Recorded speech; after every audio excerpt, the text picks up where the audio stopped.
Hello sir. నమస్తే అండి. అది మా ఫ్రెండ్ ఇచ్చాడు సార్ మీ నెంబరు. మాకు కోళ్ళు కావాలి సార్. మంచి సూపర్ క్వాలిటీ ఒక 4 కోళ్ళు కావాలండి.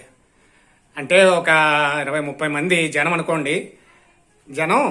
జనం లెక్క ఏంటంటారా? అది అంటే మామూలుగా చెప్తున్నానండి. ఇప్పుడు మాకు 4 కోళ్ళు కావాలి సార్. మంచి క్వాలిటీ కావాలి. మీరు టోటల్గా మొత్తం తయారు చేసి పంపించేస్తారా? కోళ్ళు ఎవరికైనా తయారు చేసే పంపుతారా? అదే పంపించేయండి. డబ్బులు ఇక్కడ వచ్చాక రోడ్డుకి ఇచ్చేస్తాను. 4 కోళ్ళుగా నేను కొంచెం జనం ఎక్కువ మంది వస్తారేమో 5 అయితే సరిపోతాయి అనుకుంటున్నానండి. 5 పంపుతారా? 5 ఇవ్వరా?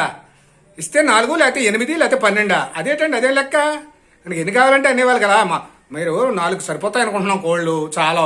పోనీ 5 కానీ 6 కానీ జనాన్ని బట్టి మరి అలా 7 కానీ ఎన్నో కానీ తీసుకుంటాం. అలా కాదు 4 వేసి లెక్కే 4 కానీ 8 కానీ 12 కానీ ఆ లెక్కల్లో ఇది ఎక్కడ చూడలేదండి బాబు. ఎక్కడ ఒకటి కావాలంటే ఎత్తప్పుడు కోడిగుడ్డు కావాలంటే ఒకటి ఇస్తారు. ఆ లెక్క వేరే ఈ లెక్క వేరే. అది ఎలా కుదురుతుందండి?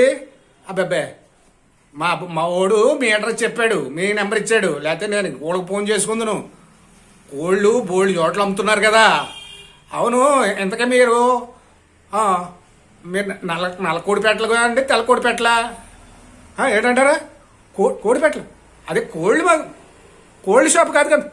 మరి ఏ షాప్ అండి మీరు? మరి కోల్డ్ షాప్ కాదు. మరి ఇంతసేపు ఏం మాట్లాడుతున్నారు? కోల్డ్ షాప్ ఏం షాప్ అండి మీది? మంచం కోళ్ళు అమ్మే షాపా? అయ్యో అదే మరి మావాడు మీరు కోళ్ళు అని అడిగానండి. మావాడు అంటే మరి కోళ్ళు అంటే మంచం కోళ్ళ షాప్. కోళ్ళు అమ్మబడున్నాను అక్కడ మన బోర్డు పెట్టారేమో మంచం కోళ్ళు అమ్మబడి. మంచం చూడదు కోళ్ళు అమ్మబడున్నాను. మీ నెంబర్ ఎక్కించుకొని నాకు ఇచ్చాడు. అయ్యా అలా అయితే మంచం కోళ్ళు అయితే 5, 6, 7 ఎలా ఇస్తారండి? 4 ఇస్తారు, లేదా 8 ఇస్తారు, 12 ఇస్తారు. 4 కోళ్ళు కదా ఉంటాయి మంచానికి. ఇక్కడ ఏదో చిన్న మిస్టేక్ జరిగిందండి. మీరు అలా కాకండి. నేను మా వాడికి ఫుల్గా పెడతానండి. నాకు మంచం కోళ్ళు అవసరం లేదండి.